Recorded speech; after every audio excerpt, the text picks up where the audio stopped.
แต่บางทีรู้คลางมันเป็นสุดสุดร้องสมัยอ๋อเล่นเรื่องอมสิอ่ะเล่นอมสิปีเหมือนเดิมโดยซาดาอันนี้เรียนเรื่องตัวจริงเรียนไปเรียนในดีการนี้สำคัญเลยฟังชูของโอ้นะครับนี่ผสมในส่วนของเพียรอะไรก็ตามสงสารที่นี่ก็เลยได้ร่วมเพิ่มเป็นเต้นไงดิฟังชูของคนออกนี้อะไรก็เรานำอยู่คิงทางไปเต้นแค่นี้ชีดมาต่อแต่มากันចាតែទាំងអស់គ្នានេះគឺជាសម្លេងរបស់ផ្នែកជន top 2របស់យើងតែគាត់ធ្លាប់ចូលរួមកន្លងហើយនិយាយទៅសម្លេងរបស់គាត់គឺស័ក្តិសមខ្លាំងមែនទែនដូចអ្នកទាំងអស់គ្នាស្ដាប់បានលឺហើយចាអញ្ចឹងអ៊ំស៊ីក៏ដឹកបងខ្លាំងដែរមកទាំងអស់គ្នាចាអញ្ចឹងអរគុណច្រើនបងសុខភាពអាយុអ្នកទាំងអស់គ្នាចាអរគុណគឺគេវត្តក្រោយរបស់เราទៅណា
现在付钱了，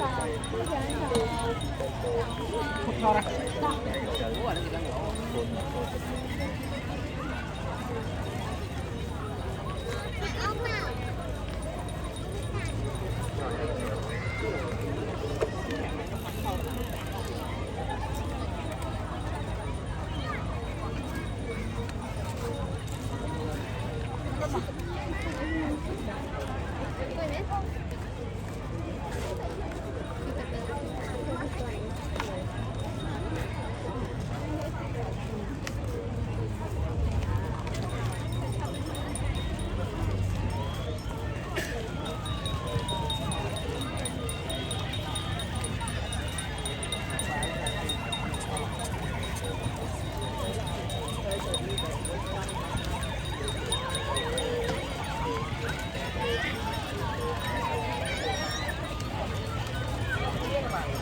Thôi ra.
คือใจมือยังสบองตาสะอาดมีรูปสำหรับตั้งลำอเลือดตกอะไรอย่างไรโดยเฉพาะเกี่ยวกับโตสำหรับจับคืนเมื่อจะตีสลายตัวเคลียร์บอลตามไปทำจับตัวเองแล้ว